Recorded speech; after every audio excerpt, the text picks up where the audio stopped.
आजकल अगियार ने सुल्तान की मजहबी पॉलिसी पर काफी कीचड़ उछाला है और उन्हें हिंदू मुखालिफ बनाकर पेश करने की कोशिशें होती रही हैं और हो रही हैं, लेकिन असल हकीकत कुछ और है।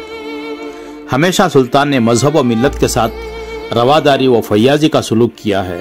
वह हमेशा से सेक्युलर रहे। खुद हिंदुस्तान के बापू गांधी जी ने लिखा है कि टीपू हिंदू मुस्लिम इत्तेहाद का मुजस्सिमा था। श्रीरंगपट्टन, मैसूर, नंजनगुड, बेंगलुरु, आरकाट, तिरुचनापल्ली, डिंडीगल में मंदिरों को सुल्तान की अता करदा जागीरें अब तक मौजूद हैं। श्रृंगेरी के स्वामी जी को सुल्तान के लिखे हुए खुतूत से यह साफ जाहिर है कि उनके दिल में हिंदुओं के मजहब का कितना एहतराम था। स्वामी जी से सुल्तान सारी सल्तनत की बहबूदी के लिए दुआ मांगने की दरख्वास्त की थी। मराठा ने शारदा मंदिर पर धावा बोलकर मंदिर को काफी नुकसान पहुंचा दिया था।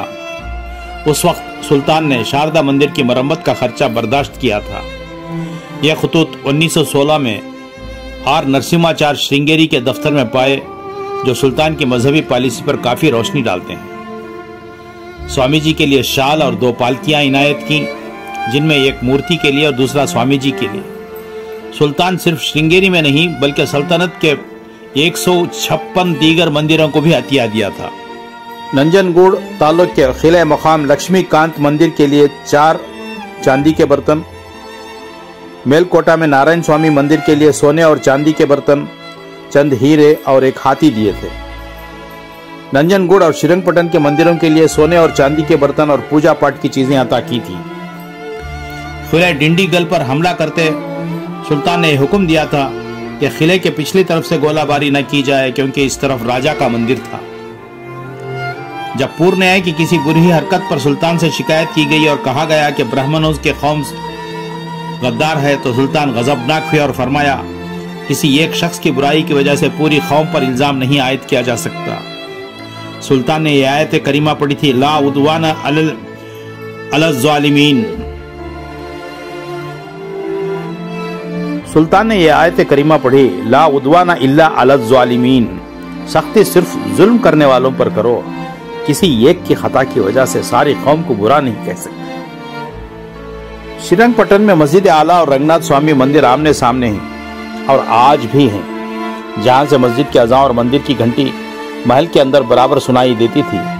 महल के करीब ही नरसिम्हा राव और गंगाधरेश्वर का मंदिर है, जहां रोजाना पूजा पाठ जारी था और आज भी है। तमिलनाडु के रायकोटा मंदिर को अतिया दिया गया।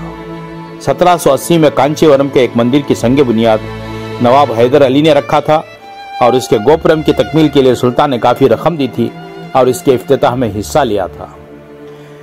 मेलकोटे का मंदिर का कुछ तनाजा था तो सुल्तान को इसका सालिस बनाया गया और इसका फैसला सबके लिए काबिल कबूल रहा। सुल्तान शहीद रहमतुल्लाह अलैह अगर मसाजिद को जागीरें दी हैं तो मंदिरों को भी जागीरें दी हैं। सुल्तान शहीद रहमतुल्लाह अलैह ने बहुत से हिंदुओं को आला ओहदों पर फाइज किए। पूर्णया उसका वजीर था, कृष्णा राव वजीर खजाना था, शामिंगा रोज वजीर दाखिला था, श्रीनिवास राव और अप्पाजी राम सफीर थे, हरि सिंह श्रीपत राव फौज के कमांडर थे, नरसिंगा राव और रंगा राव अफसर आला थे, शिवाजी बेंगलुरु किले का कमांडर था। और जिले के सारे कारकुन, हिसाब व किताब, आमदनी व अखराजात का सारा शोबा, कंदाया व लगान का उसूली का सारा महकमा हिंदुओं के हाथ में था। सुल्तान को इस बात का एहसास था कि उनकी रियाया का अक्सर हिस्सा हिंदू हो तो रवादारी, फयाजी, फर्ज शनासी और हक व इंसाफ निजाम सल्तनत के लिए लाजिमी उसूल है। यह सही है कि सुल्तान ने मालाबार के मापिल्ला और मंगलूर के ईसाइयों और कूर्ग के हिंदुओं के साथ सख्ती का सलूक किया। यह मजहब की वजह से नहीं था बल्कि सियासत की वजह से था। ये तीनों मुल्क से गद्दारी कर रहे थे और अंग्रेजों से मिले हुए थे और सुल्तान को तख्त से हटाना चाहते थे। सुल्तान सिर्फ इन पर ही नहीं बल्कि अपने मजहब, सावनूर, करनूल और कड़पा के नवाबों पर, मालाबार के मापिल्लों पर सियासत की बिना पर सख्ती से पेश आए थे। मराठों से ज्यादा निजामों की मुखालिफत करते रहे थे। सुल्तान पर तासुब, तंग नजरी के इल्जाम थोपने वाले वो थे जो हिंदुस्तान का अंग्रेजों के हाथों सौदा करना चाहते थे। टीपू सुल्तान शहीद रहमतुल्लाह अलैह अंग्रेजी साम्राज्य के खिलाफत सीसा पिलाई हुई दीवार की तरह खड़े रहे। टीपू सुल्तान की जिंदगी एक सच्चे मुसलमान की जिंदगी थी, मजहबी तासुब से पाक, बिल्कुल पाक थी। यही वजह थी कि गैर मुस्लिम इनकी फौज में आला ओहदों पर फाइज थे। टीपू सुल्तान की शख्सियत बहुत जामे थी। उनके मुजाहिदाना जज्बात के पीछे एक दर्दमंद दिल और दिल नवाज शख्सियत थी, जिसको दीन के आला कदरों के एहतराम ने और ज्यादा दिलकश बना दिया था। टीपू सुल्तान की बहादुरी के किस्से यूं तो कई शायरों ने बयान किए हैं, लेकिन जिस सादगी और सदाकत को लिए हुए अवामी जहनों में लोकगीत उभरे हैं, उनकी मिसाल मौजूदा शायरी में कहीं नहीं मिलेगी।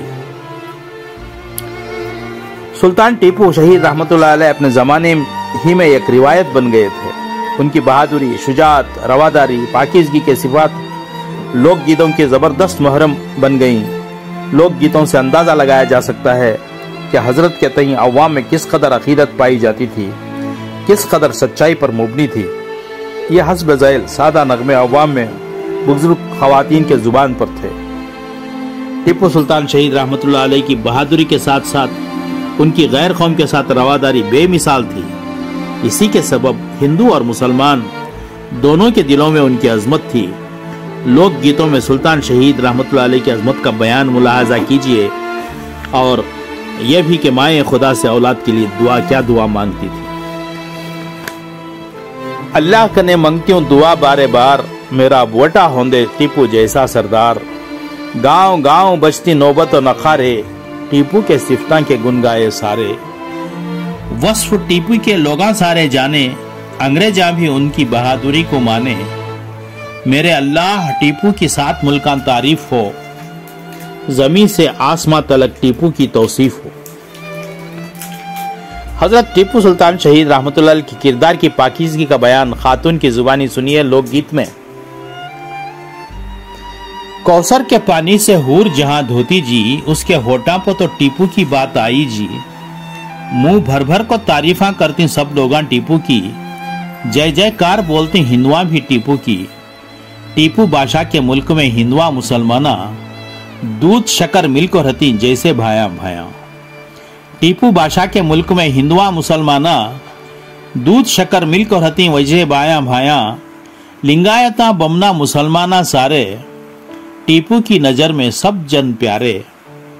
लिंगायता बमना मुसलमाना सारे, टीपू की नजर में सब जन हैं प्यारे। दुआ मांगती मुसलमाना टीपू के वास्ते, दुआ करती बमना भी टीपू के वास्ते। मेरे अल्लाह कने मैं ये दुआ मंगी जी, टीपू को मिलेंदे चांद सूरज की हयाती।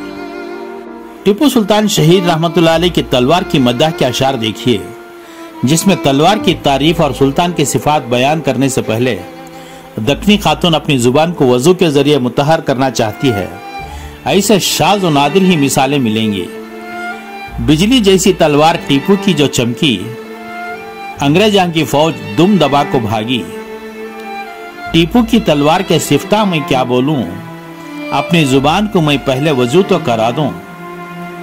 वजू करने से बदियां जैसे झड़ती, वजू करने से बदियां जैसे झड़ती, जालिमा के सरा वैसे टीपू की तलवार से कटती। टीपू की आंखें पारक मनी जैसे, एक ही नजर में लोगों को परखे। ऐसा वैसा टीपू के आगे नहीं ठहरता, सूरज के आगे कोई तारा नहीं जलता। टीपू की नजर में आने के वास्ते चंदा और सूरज दोनों भी लड़ती। सल्तनत खुदादाद में रहने वाली माओं की दुआई गीत मुलाहजा फरमाएं।